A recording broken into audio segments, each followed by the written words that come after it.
기도하시겠습니다. 사랑과 은혜의 하나님 아버지, 올 한해도 하나님의 은혜로 우리 성도들이 이렇게 건강한 모습으로 모여서 마지막 송구 영신 예배를 드리게 하여 주심을 감사드립니다. 정말 작은 교회가 이렇게 많은 일들을 할 수 있도록 하나님께서 은혜 가운데 인도하여 주심을 감사드리고, 우리 교회 우리 성도들이 하나님 앞에 귀하게 헌신하게 하심을 감사드립니다. 내년에는 더 많은 영혼들이 우리 교회에 와서 은혜 받게 하여 주시고 영육이 회복되는 역사가 일어나게 하여 주시옵소서.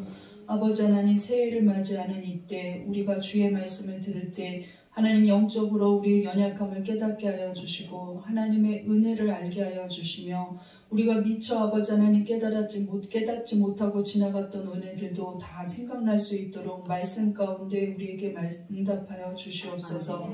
새롭게 결단하는 한 해가 될 수 있도록 하나님 인도하여 주시고, 피곤한 시간이지만 온 성도들이 마음을 다하여서 주의 말씀에 경청하게 하여 주시옵소서.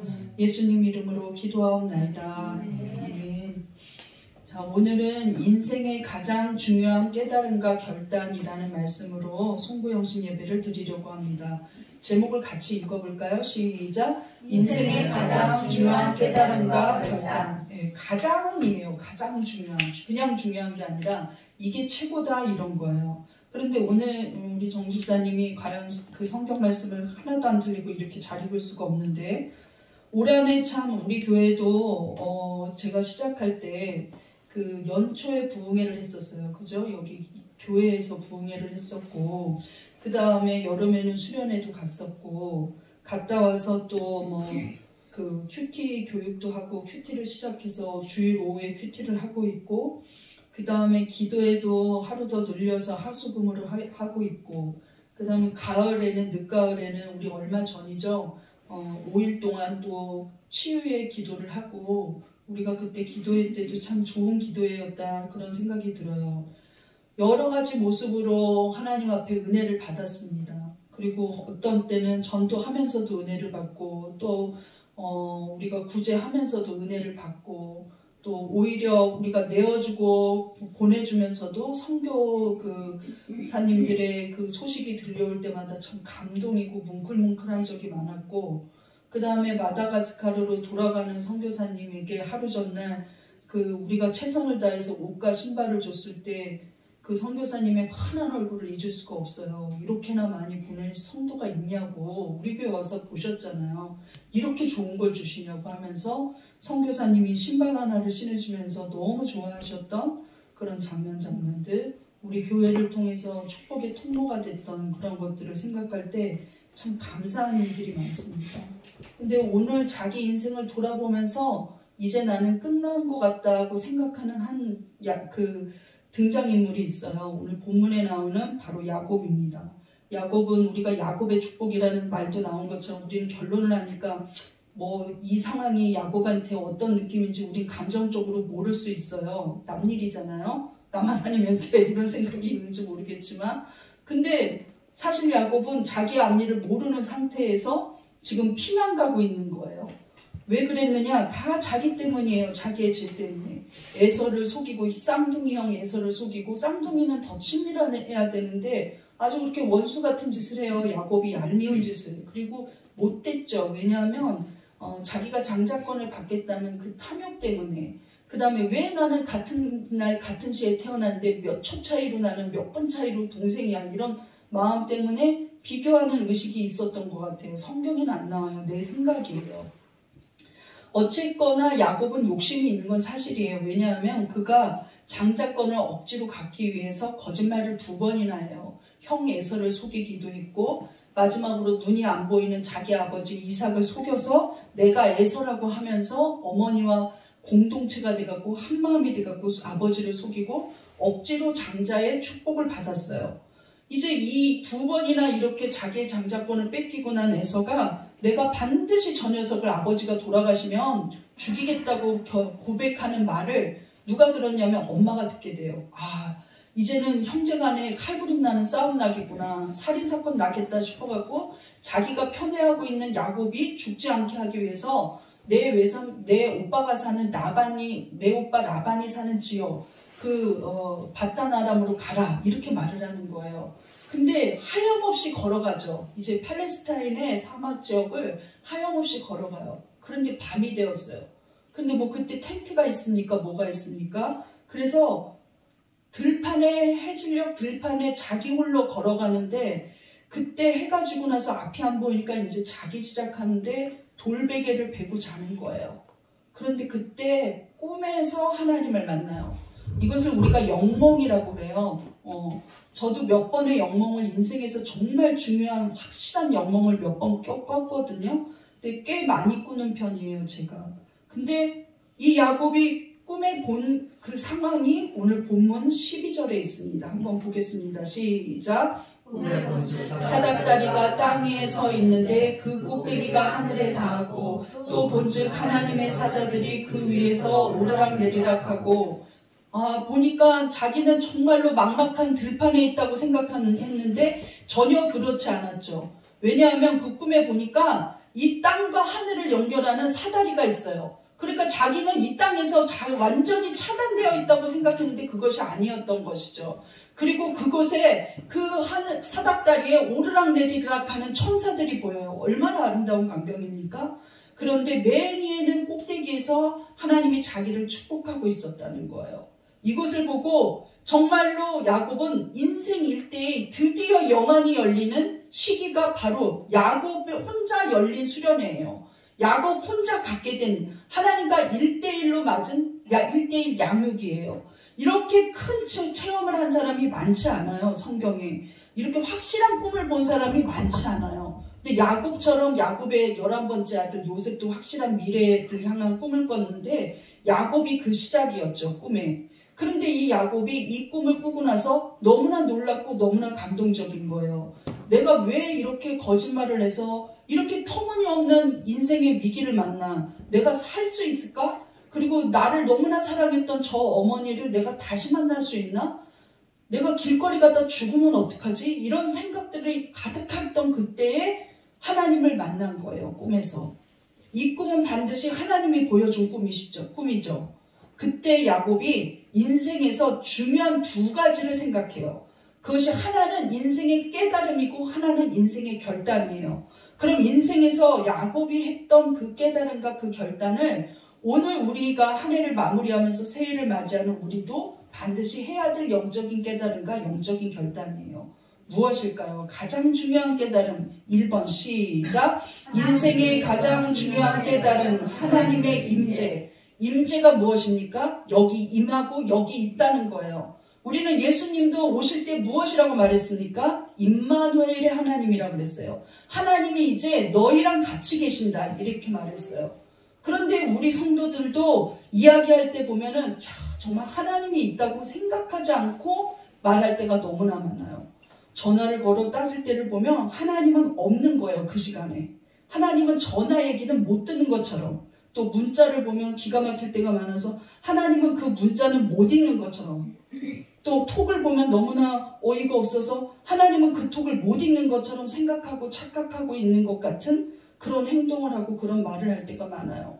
근데 저 역시도 하나님이 없는 것처럼 탄식하고 속상해하고 불안해할 때가 있어요. 나의 하나님이 어디서 졸고 있는 걸로 착각하고 나의 하나님이 멀리서 구경만 하는 것 같고 나의 하나님이 방관자인 것 같이 그렇게 믿음이 없는 내 자신을 보면서 나는 목사를 그냥 시켜주시는 거지 내가 목사 감은 아니다. 이런 생각을 할 때가 사실 굉장히 많아요.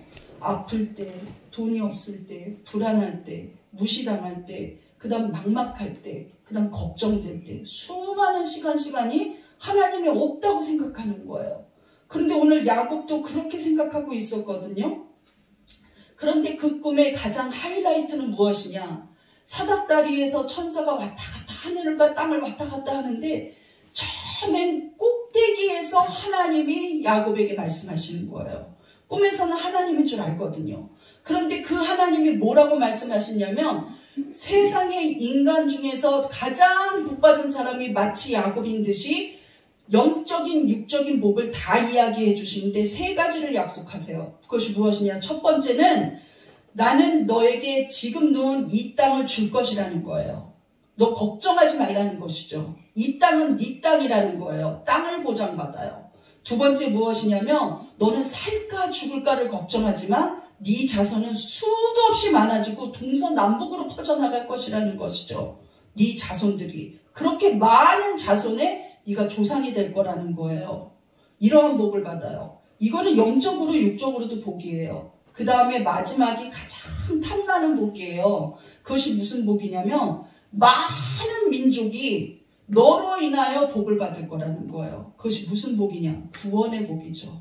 야곱이 이스라엘이 되고 이스라엘 12지파를 통하여서 예수님이 오시고 예수님을 통하여서 제자들이 생기고 제자들이 사방으로 퍼져나가면서 예수 그리스도의 하나님의 자녀들을 만들죠. 그 중에 우리가 있는 거예요. 하나님이 어떻게 축복하셨는지 우리 자세히 한번 성경으로 보겠습니다. 13절 시작. 또 본즉 여호와께서 그 위에 서서 이르시되 나는 여호와니 너희 조부 아브라함의 하나님이요 이삭의 하나님이라. 내가 누워있는 땅을 내가 너와 내 자손에게 주리니 이 땅을 너와 내 자손에게 줄 것이라고 약속해요. 여러분 하나님이 보장하시고 나 저거 터무니없는 것 같은데 그래도 나는 미련한 것 같은데 그래도 너는 학교 갈 수 있다. 나는 아무것도 없는 것 같은데 그런데 너는 부하게 될 것이다. 나는 건강하지 않은데 그런데 너는 일할 수 있다. 이렇게 하시면 할 수 있는 거예요. 믿습니까? 그 다음 절 14절 보겠습니다. 시작. 내 자손이 땅의 티끌같이 되어 내가 서쪽과 동쪽과 북쪽과 남쪽으로 퍼져나갈지며 땅의 모든 족속이 너와 내 자손으로 말미암아 복을 받으리라. 놀라운 축복의 말씀을 받았어요. 그런데 이것이 은혜입니다. 왜냐하면 제가 서론에 뭐라고 말했습니까? 이 야곱 탐욕스럽고 거짓말하고 그 다음에 하나님이 자기랑 함께하는 걸 아예 이 꿈을 꾸기 전에는 알고 체험하지 못했어요. 야곱이 어떤 사람입니까? 할아버지가 아브라함이에요. 그리고 자기 아버지는 이삭이에요. 그런데 자기는 하나님에 대해서 느껴지지가 않는 거예요. 믿어지지가 않아요. 그래서 한 짓이 무엇이냐? 나는 어떻게 해서든 잘 살아가야지. 나는 장자권을 뺏고 말 거야. 이렇게 한 거예요. 그런데 하나님이 보장하시면 나는 장자가 아니라도 하나님이 나와 함께 하신다는 확신이 있으면 그렇게 거짓말의 방법을 쓰지 않았겠죠. 그런데 야곱은 꿈을 꾸고 나서야 하나님이 자기랑 같이 있다는 것을 그제서야 하나님은 내가 날 때부터 같이 있었구나. 이 천사의 사닥다리가 오르락내리락 하는 것처럼 이 땅과 하나님이 계시는 그 하나님의 자리는 멀지 않는구나. 그리고 하나님이 저기 멀리 있는 것 같았는데 점에 불과한 나를 이렇게나 복주시고 나의 모든 사정을 알고 계시는구나. 이거를 깨달았다는 거예요. 근데 야곱이 자격이 있는 사람입니까? 언젠가 우리 창세기 읽을 때도 그 권사님이 한번 말씀하셨어요. 이런 부분들이 참 나는 이해가 안 간다. 근데 나도 이해 안 가요. 그런데 제가 신학을 해서 이해하는 부분이 있어요. 신학교 1학년에 들어가면 여러분은 목사가 된 게 특별히 택해서 됐다고 생각하십니까? 이래요. 교수님들이. 그러면 사람들이 다 1학년 때 뭐라냐면 특별히 하나님이 꿈에 보여줬고 특별히 하나님이 응답했고 특별히 하나님이 감동을 줬고 이런 얘기를 해요. 그런데 교수님들이 다 뭐라고 하냐면 특별하지 않다는 거예요. 전적 타락을 가르쳐요. 우리 모두 지옥에 갈 수밖에 없는 전적으로 타락했다는 걸 알아야 된다는 거예요. 나는 그 딴 사람보다 한 20% 의로운 것 같아요. 이건 잘못된 이단이에요. 나는 하나님의 그 보혈의 피가 필요 없다는 거죠. 난 80%만 받으는데 이런 일이 있을 수 없어요. 우리는 온전히 하나님의 은혜가 아니면 예수 그리스도의 십자가의 보혈이 아니면 우린 구원받지 못해요. 우린 전적으로 타락한 거예요. 그냥 아예 아버지의 아담이 선악과를 따먹는 순간부터 우리는 그냥 타락한 존재예요. 믿습니까? 그래서 우리는 고백할 수밖에 없어요. 나는 전적으로 죄인이라고. 그런데 성경도 뭐라 그랬냐면 네가 전적인 죄인인 건 사실이야. 그러나 예수 그리스도를 믿기 때문에 의롭게 여겨주셨다 그랬어요. 의롭게 간주한다 그랬어요. 의인이 아니라 의롭게 여겨주시는 거예요. 죄인이지만. 그런데 여기 야곱도 그런 신세예요. 왜냐하면 그 사람이 짓는 행동이나 말한 거나 모두가 거짓말, 속임수, 볼품없는 사람이에요. 볼품없는 정도가 아니라 너무 악해. 악인 중에 악인이에요. 간사하고 계략이 넘쳐요. 사기꾼이에요. 자기 가족을 속이고 배반하고 아버지를 우습게 여기고 아버지를 속였어요. 그런데 야곱에게 너는 복이 된다고 말해요. 네 자손도 번창할 거라고 말해요. 그리고 이 땅은 너한테 줄 거라고 말해요. 육신적인 복, 영의 복 다 받았어요. 이러한 확신을 하나님이 그 야곱이 범죄한 것을 몰라서 주셨을까요? 그래서 전적 타락을 배우고 난 뒤에 무엇을 배웠냐? 전적 은혜를 배우는 거예요. 우리 고백해 보겠습니다. 전적 은혜. 전적 은혜라는 건 무엇이냐? 하나님은 자격이 없는 자에게 일방적으로 조건 없이 사랑을 부어주신다는 거예요. 일방적인 하나님의 사랑, 자격 없는 자에게 주어진 하나님의 사랑, 이것이 용서, 이것이 바로 전적 은혜예요. 우리 모두가 전적 은혜가 있어서 이 코로나에 여기 있어요. 오늘 권사님 기도가 너무 감동적이었는데 우리 모두 많은 사람들이 실족됐는데 그 사람들보다 우리가 믿음이 있어서 앉아있는 게 아니고 그 사람들보다 우리가 하나님을 사랑해서 여기 있는 게 아니라 하나님이 김가리 너 문 닫지 말아라. 버텨라 하고 은혜를 주신 거예요. 저는 앞으로 돌격할 수 있는 믿음이 있지 않는데 버틸 수 있는 담대함이 있지 않은데 하나님이 그저 하루하루 버텨내게 하신 거예요. 한 주 한 주 여러분을 여기에 오게 하신 거예요. 매 순간순간을 우리 교회가 선교하게 하신 거예요. 계산하지 않는 은혜를 주신 거예요. 주고 싶은 마음을 주신 거예요. 마음이 다치면 돈이 안 나와요. 그런데 우리 교회 성도들이 절기가 지나면서 점점 많이 해요. 이거는 무슨 일이지? 그런데 형편이 더 좋아진 거는 아닌데 똑같은 얘기를 들어보면 똑같은데 하나님께 더 바치고 싶고 더 드리고 싶은 마음이 있는 거예요. 그거 왜 그렇습니까? 하나님이 계속 은혜를 부어주시는 거예요. 이 성령의 은혜가 소멸되면 우리는 끝나는 거예요. 우리 속에는 선한 것이 없고 의로운 것이 없어요. 근데 하나님이 일방적으로 은혜를 주시는데 언제 주시느냐? 자기를 내려놓고 나는 이제 아무것도 못하겠다 하는 생각이 들 때 그때 내가 지금 처음부터 끝까지 네 곁에서 나는 계속해서 은혜를 부어주고 있었는데 지금 눈을 뜨고 보니까 네가 지금 알 뿐이야 하고 알려주시는 거예요. 그것이 바로 하나님의 임재예요. 하나님의 임재는 우리가 수련회 갔을 때만 임하는 게 아니에요. 하나님의 임재는 우리가 기도할 때만 임하는 거 아니에요. 하나님의 임재는 우리가 조용히 묵상 가운데 큐티할 때만 임하는 게 아니라 하나님은 늘 임재에 계세요. 야곱이 바로 그것을 깨달았다는 거예요. 하나님이 나를 이렇게나 돌보시고 나와 함께 하시고 나에게 이렇게 많은 계획을 갖고 계시고 나를 부르시고 나를 택하셨구나. 꼭 에서형처럼 첫 번째 나와야지만 되는 게 아니었어. 내 아버지를 속일 필요가 없었는데 사랑하는 내 어머니와 엉엉 울면서 헤어질 필요 없었는데 내가 이렇게 생명의 위협을 느끼면서 쓰러질 필요가 없었는데 하나님의 방법대로 하기에 기다리지 못했구나. 그러함에도 불구하고 하나님은 나를 태중에서부터 택했던 그 예언을 이루시사 작은 자가 큰 자를 섬길 거라, 큰 자가 작은 자를 섬길 거라는 거, 그리고 둘째가 더 번성할 거라는 그 둘째를 택했다는 그 태중의 약속을 이루어 가시는 거예요. 야곱은 그 안에 막 범죄하고 죄짓고 자기의 방법만 써도 하나님은 은혜로 절대로 그 곁을 떠나지 않아요. 만약에 하나님이 우리가 죄 지을 때마다 은혜를 멈춘다면 우리는 어떻게 되겠습니까? 우린 수도 없는 하나님의 그 방간 속에 놓여버릴 거예요. 그러면 심장 하나도 뛸 수가 없는 거예요. 입 하나 열 수가 없는 거예요. 한 걸음도 걸을 수 없어요. 제가 공황장애일 때 다윗의 시를 봤어요. 근데 다윗이 쫓겨가던 상황에서 쓴 시예요. 내가 평안히 눕기도 하고 자기도 하리니, 이 말에서 엉엉 울었어요. 하나님, 다윗과 같은 믿음 주세요. 그렇게 쫓기고 그렇게 위협 속에서도 평안히 눕고 평안히 잔다고 했는데 하나님, 나 그런 은혜 주세요. 근데 제가 신학을 한 뒤라 알고 있었어요. 그게 바로 동굴에서였다는 것을. 다윗이 위협을 느끼며 동굴에서 홀로 잠들 때 나는 평안히 눕고 자기도 하린다고 그렇게 고백했어요. 왜? 야곱과 다른 거예요. 하나님의 은혜를 경험했거든요. 하나님이 함께 하시는 걸 경험하고 있어요. 우리가 인생을 살아가면서 가장 중요한 깨달음은 무엇이냐? 하나님은 절대로 나를 버리지 않는다는 거예요. 하나님의 임재를 각성한다면 죄 못 짓죠. 하나님의 임재를 각성한다면 자기 기분 나쁘다고 막 따질 수 없어요. 하나님의 임재를 각성하고 있다면, 깨닫고 있다면 내 방법으로 내 뜻대로 하려고 교만하지 않아요. 죄의 방법을 선택하지 않을 거예요.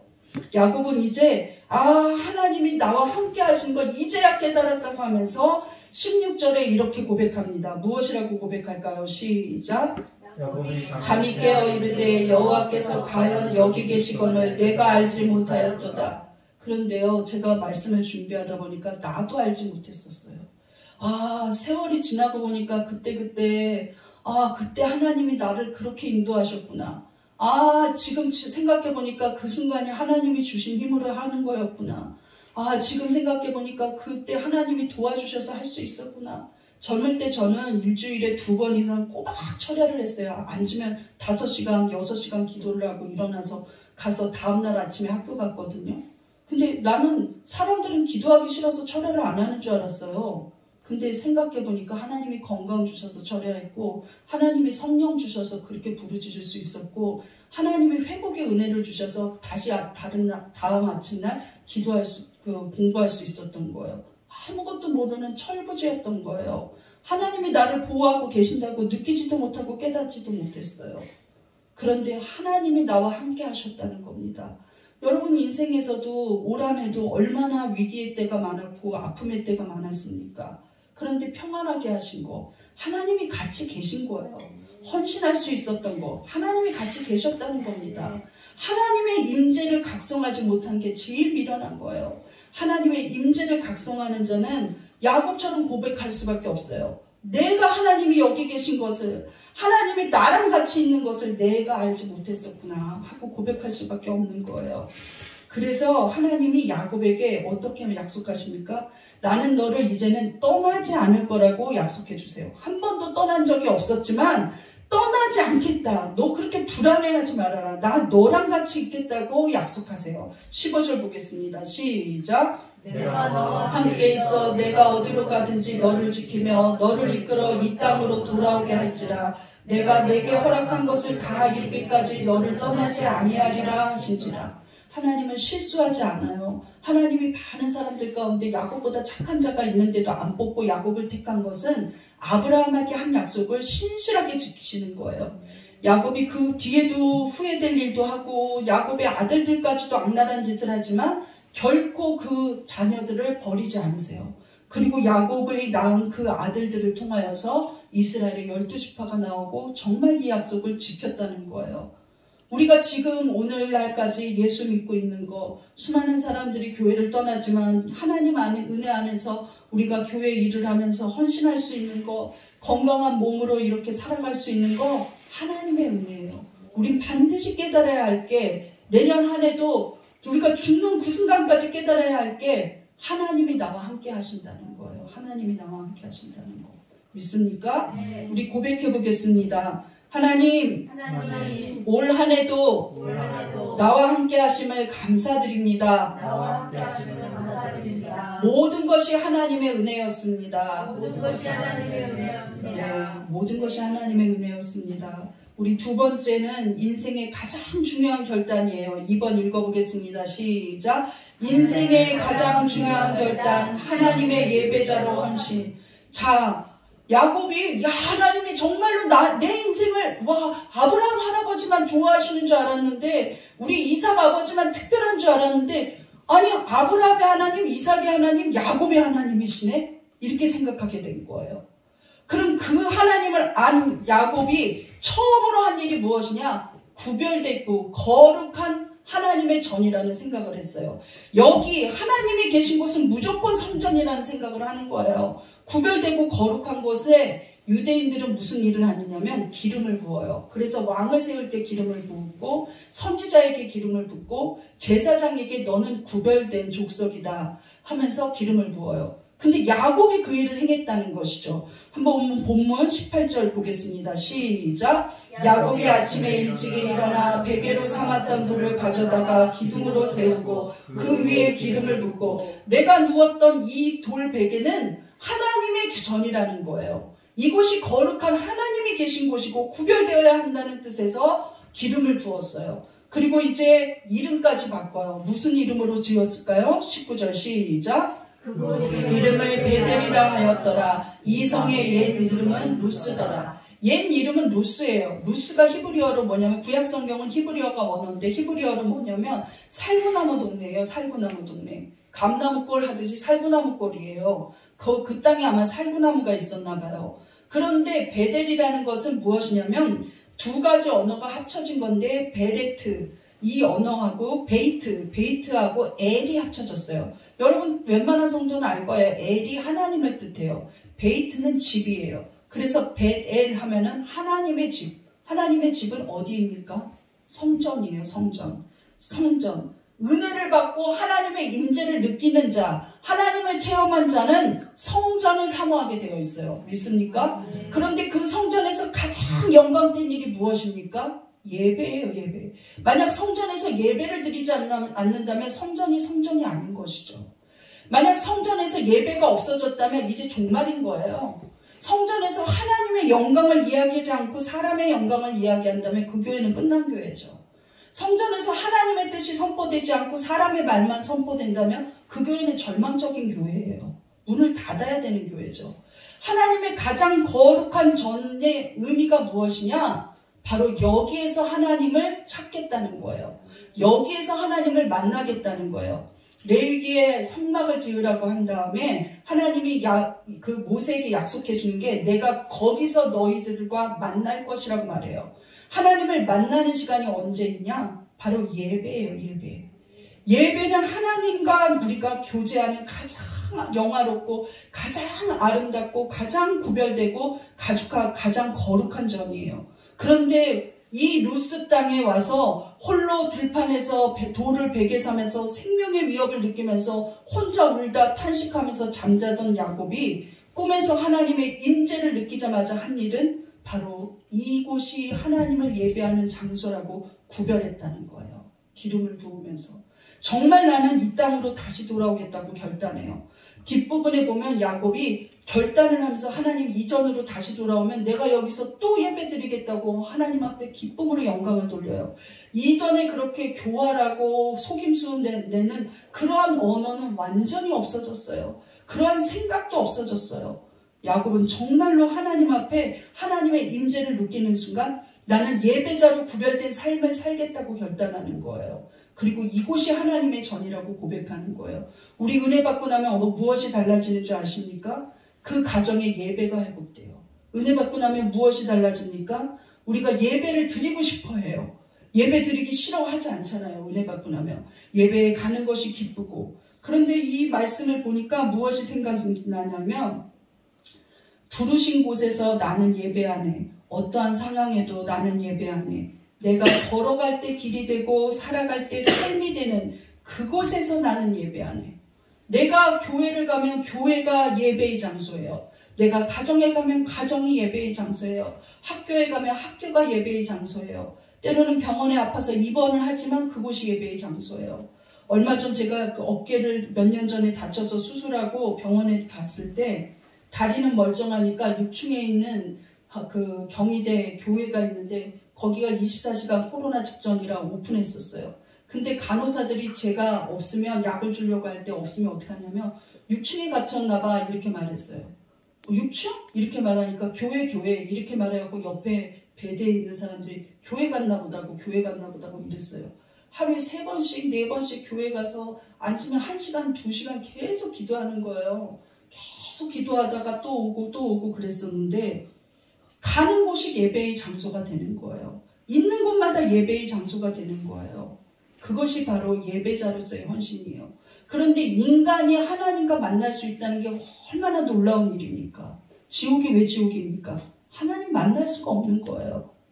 그런데 천국이 왜 천국일까요? 하나님을 언제든 만나요. 그것이 천국인 거예요. 우리가 때로는 정말로 나 혼자라고 생각하지만 절대 그렇지 않아요. 하나님과 나만 있으면 예배 드릴 수 있는 거예요. 그런데 야곱은 이 맛을 알았다는 것이죠. 아, 내가 가는 곳마다 하나님 앞에 예배 드리는 예배의 자리에 올 것이다 하는 생각을 해요. 그리고 본문 뒷부분에 보면 22절에 야곱이 결단하는 부분이 나와요. 어떤 결단일까요? 나는 이제 예배자로 서겠다는 거예요. 나는 내 삶을 예배자로서 살겠다고 결단해요. 22절 보겠습니다. 시작. 내가 기둥으로 세운 이 돌이 하나님의 집이 될 것이요 하나님께서 내게 주신 모든 것에서 10분의 1을 내가 반드시 하나님께 드리겠나이다 하였더라. 10분의 1은 아브라함도 전쟁에 이겼을 때 멜기세덱 왕에게 드려요. 그런데 이 10분의 1에 대해서 그 피가 어디로 가겠어요? 야곱도 이야기해요. 내가 다시 돌아서 와서 이곳에서 예배 드릴 수 있다면 나는 주님 앞에 10분의 1을 드리겠다고 결단하는 거예요. 그래서 11조는 그냥 드려야 되기 때문에 드리는 게 아니라 십계명에 있어서 드리는 게 아니라 내 삶은 하나님 앞에 전적으로 하나님의 은혜이고 나와 동행하시는 하나님의 임재를 나는 느꼈습니다는 표시예요. 그리고 나는 예배자로 살아가겠다는 헌신이에요. 그것이 바로 11조예요. 그런데 야곱이 그렇게 하겠다고 결단하는 거예요. 헌신이 없는 예배는 예배가 아니에요. 그저 손님처럼 와가지고 잠깐 말씀 듣고 손님처럼 가서 일주일 후에 내내 안 오다가 또 손님처럼 와서 앉아있다가 해주면 밥 먹고 손님처럼 또 가고, 이거는 사실 예배가 아니에요. 예배는 헌신이 있어야 돼요.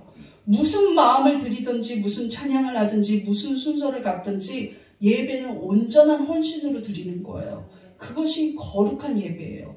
우리 교회 올 때 어떻게 옵니까? 가장 좋은 옷을 입어봐요. 그리고 안 하던 화장을 또 해요. 그리고 새로 산 옷이 있으면 꼭 예배 때 처음 입고 가야지 하고 입고 가요. 그 다음에 양말 빵꾸난 거 누가 모르는데도 이거 안 돼 하고선 좋은 걸로 신고 와요. 왜 그렇습니까? 하나님 앞에 가장 거룩한 모습으로, 하나님 앞에 가장 겸손한 모습으로 예배의 자리에 선다는 감동이 있기 때문이에요. 근데 야곱은 훗날 정말로 하나님이 보호하셔서 엄청난 양떼와 소떼를 이끌고 에서 형을 화해하려고 고향 땅을 돌아와요. 그때 야곱이 이 베델에 들려서 감동의 눈물을 흘리면서 이름을 또 바꿔요. 무엇이라고 바꿨을까요? 이거에 대해서 성도들은 잘 모르더라고요. 35장 7절입니다. 시작. 그가 거기서 제단을 쌓고 그곳을 엘베델이라 불렀으니 이는 그의 형의 낯을 피할 때에 하나님이 거기서 그에게 나타나셨음이더라. 엘베델, 베델의 하나님이에요.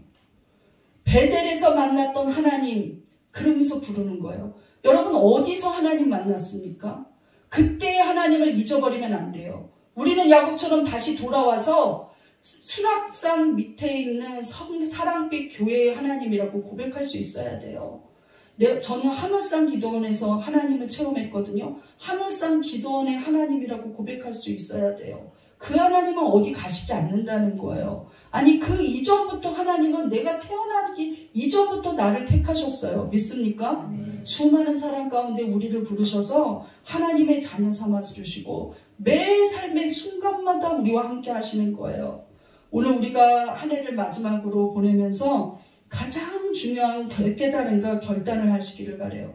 새해에는 결단하기 싫어. 어차피 못 지키더라고. 이렇게 살면 그 마귀한테 속는 거예요. 마귀는 교묘하게 속여요. 되게 지혜롭게. 야, 너 어차피 결단하고 한 번도 못 지켰잖아. 하지마, 하나야, 하지마. 하나님 앞에 죄송스러우니까 하지마. 지나간 거 지키는 것도 너무 힘들어. 또 새로운 결단하지마. 근데 그게 가장 속임수예요.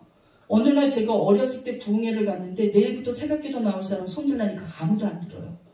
그러니까 왜 안 드냐고 장로님한테 물어보니까 부흥 강사님이 물어보니까 뭐라 하냐면 못 지킬까봐 겁난대요. 근데 나도 저 장로님은 똑똑하게 나도 그래서 손을 안 들었는데 속으로 그렇게 생각했어요. 제가 중학교 때거든요. 그랬더니 내 이웃에 같이 온 친구가 나도 그런데 이렇게 우리 둘이 수근거리고 떠들고 있었어요. 그랬더니 목사님이 이렇게 말했어요. 마귀한테 속지 마! 이렇게 말하면서 혼을 내더라고요. 어디 마귀한테 속는 거를 장로가 예배 시간에 얘기하냐고 하면서 여기 있는 성도들도 다 속았어, 다 속았어. 이러면서 혼을 냈었어요. 결단하지 않고는 하나님 앞에 절대로 열매는 없다. 못 지키더라도 결단하는 거야. 그날 못 왔어. 그럼 다음날 다시 결단해. 그리고 또 와. 이렇게 말하면서 가르쳐 주시더라고요. 근데 그때 부흥 강사님 뒤에 있는 담임 목사님이 옛날에는 뒤에 의자가 있었거든요. 혼자 손 들고 있었던 거예요. 혼자. 강대상이 옛날에는 높아갖고 안 보였어요. 뒤를 이렇게 보시더니 담임 목사 혼자서 결단하게 만드냐고 막 이러더라고요. 목사님이더라고요. 그래서 그때부터 제가 해마다 결단해야겠다 이렇게 생각하고 못 지킨 적은 많지만 결단해요. 하나님 내년에는 예배를 또 얼마만큼 더 드리겠어요? 하나님 나는 내년에 몇 명을 전도하겠어요? 하나님 나는 내년에 얼마만큼 기도하겠어요? 근데 제가 못 지켰어요. 제대로 못 지켰는데 인생을 돌아보고 50이 되니까 무슨 생각이 드는 줄 아세요? 그 결단 때문에 나는 매년 성장했어요. 그때부터 지금까지 보면 그때 그대로 결단 안 한 사람은 그대로 살아. 근데 나는 계속 성장하는 게 있었다는 거예요. 계속 새로운 은혜가 있어요. 못 지켜도 새로운 은혜가 있다는 거예요. 여러분 내일 첫 주일 예배 드리시죠? 예배 드릴 때 결단하시기 바랍니다. 믿습니까? 네. 인생의 가장 중요한 깨달음과 결단 무엇입니까? 1번 시작. 인생의 가장 중요한 깨달음 하나님의 임재. 2번 시작. 인생의 가장 중요한 결단 하나님의 예배자로 헌신. 우리 예배자로 헌신하는 여러분들 되시기를 간절히 바랍니다. 삶이 예배가 되시기를 간절히 바랍니다. 우리 이 시간 통성으로 기도하시는데 하나님 새해를 맞이하는 우리들 이제 하나님이 우리와 함께 하심을 깨달았사오니 우리가 가는 곳에 구별되고 성별된 그러한 예배자로서의 모습이 있게 해달라고 주여 한번 부르짖고 기도하시겠습니다. 주여 우리에게 이렇게 하나님 결단할 수 있는 은혜를 허락하여 주심을 감사드립니다. 야곱이 꿈이 꿀기 전에 아버지 하나님이여 자기의 계략과 자기의 방법으로 아버지 하나님 했었지만 그가 아버지 하나님이여 도망가는 순간 하나님은 내가 너와 함께하는 하나님이라고 하나님의 임재를 보여주셨습니다. 우리도 아버지 하나님이여 우리가 가는 곳마다 하나님이 함께하시고 우리의 인생을 주관하시는 하나님을 아버지 하나님 깨닫게 하여 주시옵소서. 결코 우리를 버려두지 아니하시고 결코 우리를 아버지 하나님 흘려두지 아니하시는 하나님이시고 우리와 함께 동행하시며 우리에게 복 주시는 하나님이심을 깨닫게 하여 주시옵소서.